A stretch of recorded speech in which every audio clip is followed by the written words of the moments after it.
व्यक्ति को मुसीबत या किसी परीक्षा के समय अपनी बुद्धि का इस्तेमाल करना चाहिए।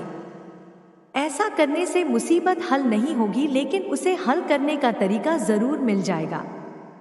इसलिए हर व्यक्ति को सही समय में अपनी बुद्धिमानी और होशियारी जरूर इस्तेमाल करनी चाहिए और धैर्य बनाए रखना चाहिए। दोस्तों, यह कहानी बहुत ही विशेष और ज्ञानवर्धक कहानी है। नमस्कार दोस्तों, आप सभी का हमारे चैनल आर्टवर्ल्ड स्टोरी पे दिल से स्वागत है। मुझे उम्मीद है कि यह कहानी आप लोगों को बहुत पसंद आएगी। दोस्तों, कहानी के अंत तक जरूर बने रहे। बहुत पहले की बात है, एक नगर में राजा रंक मोहन थे, जिनकी बुद्धिमानी के चर्चे जगह जगह पे फैली हुई थी। राजा रंक मोहन बहुत बुद्धिमान थे।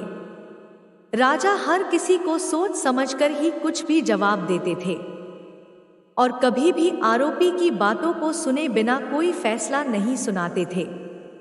राजा की बुद्धिमानी के चर्चे हर जगह मशहूर थे। आसपास के राज्य के राजा, रानियां व राजकुमारी आदि उनसे ईर्ष्या करते थे, जलते थे। राजा को देखना भी पसंद नहीं करते थे। हमेशा उनकी राज्य को गिराने की षड्यंत्र रचते रहते थे।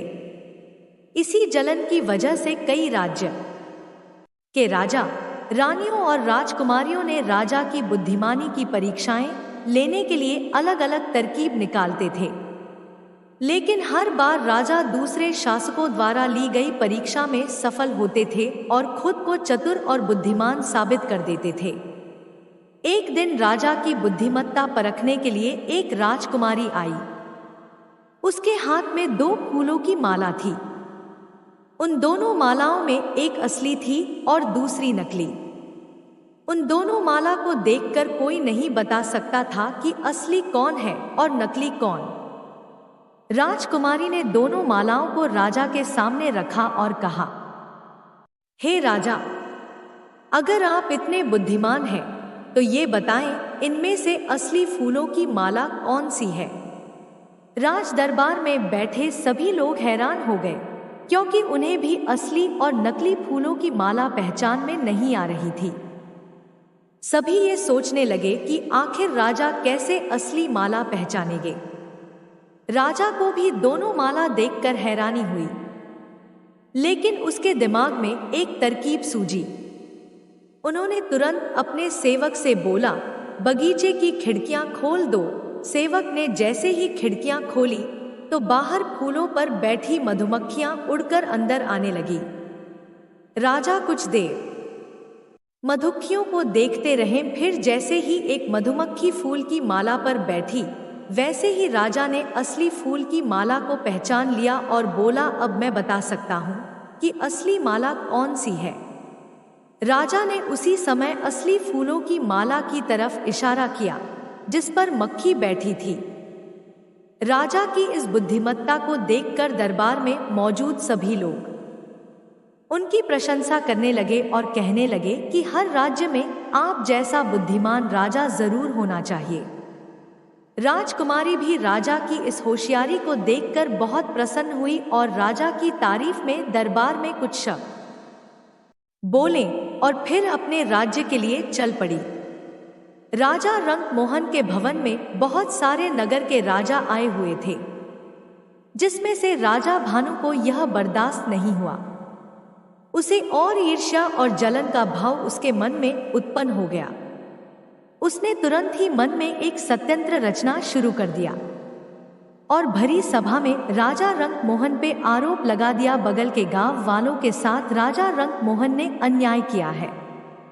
उनके खेतों में समय पर पानी नहीं दिया गया तो उनके खेत सूख गई और उनकी फसल बर्बाद हो गई। उस सभा में सभी गांव वाले वहां पे उपस्थित थे। सभी गांव वाले राजा भानु की बातों में आ गए। अब सभी गांव वाले राजा रंक मोहन को गलत ठहराने लगे। राजा रंक मोहन ने अपनी बातें सभी प्रजा के सामने रखी, परंतु राजा भानु ने उनकी बातों को झुठला दिया। राजा रंक मोहन ने कहा, मैंने कौन मंत्री से कहा था, तुम सभी गांव में पानी का व्यवस्था करवा दो, किसी किसान की फसल बर्बाद नहीं जानी चाहिए। परंतु उनकी मंत्री ने ऐसा नहीं किया।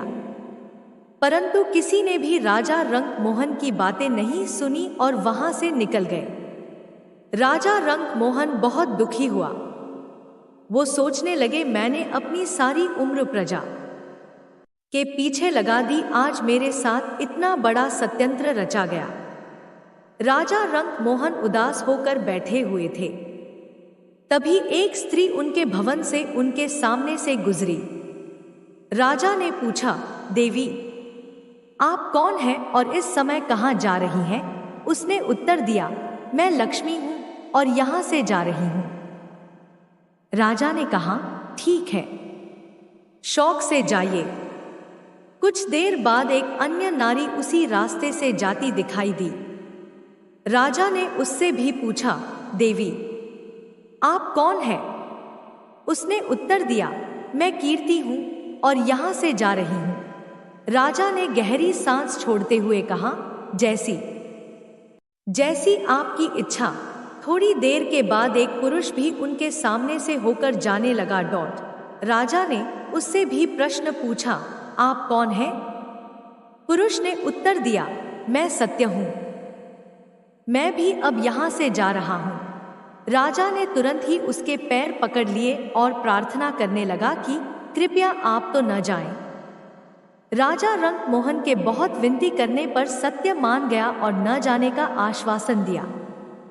कुछ देर के बाद राजा सत्यदेव ने देखा कि लक्ष्मी एवं कीर्ति दोनों ही वापस लौट रही हैं। तभी सत्य राजा के साथ था। मंत्री ने राजा को उदास देखकर सोचने लगा, मैंने जिसके थाली में खाया उन्हीं के साथ मैंने गलत किया। जब मेरे परिवार कष्ट में थे तो यही राजा रंक मोहन ने मेरे परिवार का देखभाल किए और मैंने इनके साथ गलत किया। कल प्रातःकाल होते ही मैं सभी गांव वालों के मन से राजा रंक मोहन के लिए गलत विचार हटा दूंगा। सुबह प्रातःकाल होते ही मंत्री सभी गांव वालों में सूचना दिलवा दी कि सभी लोग राजमहल में पधारे। सुबह होते ही सभी गांव वाले और राजा भानु भी उस सभा में पधारे। उस समय मंत्री ने अपना सबूत सभी प्रजा के सामने रखा, राजा रंक मोहन बेकसूर होने का। जब सभी गांव वालों ने यह बात सुनी तो सभी ने राजा रंक मोहन से माफी मांगने लगी और राजा भानु को शर्मिंदा महसूस होने लगा और सत्य के साथ लक्ष्मी एवं कीर्ति दोनों ही वापस लौट। दोस्तों, हमारे कर्म ही हमें समाज में ऊंचा बैठाते हैं। हमें किसी से ईर्ष्या जलन की भावना नहीं रखनी चाहिए, बस निस्वार्थ भाव से कर्म करते रहो। दोस्तों, कहानी पसंद हो तो हमारे चैनल को सब्सक्राइब जरूर करें। दोस्तों, कहानी के नीचे कमेंट जरूर करें ताकि हम आपके लिए ऐसे ही मोटिवेशनल कहानी वीडियो लेकर आते रहे। राधे राधे।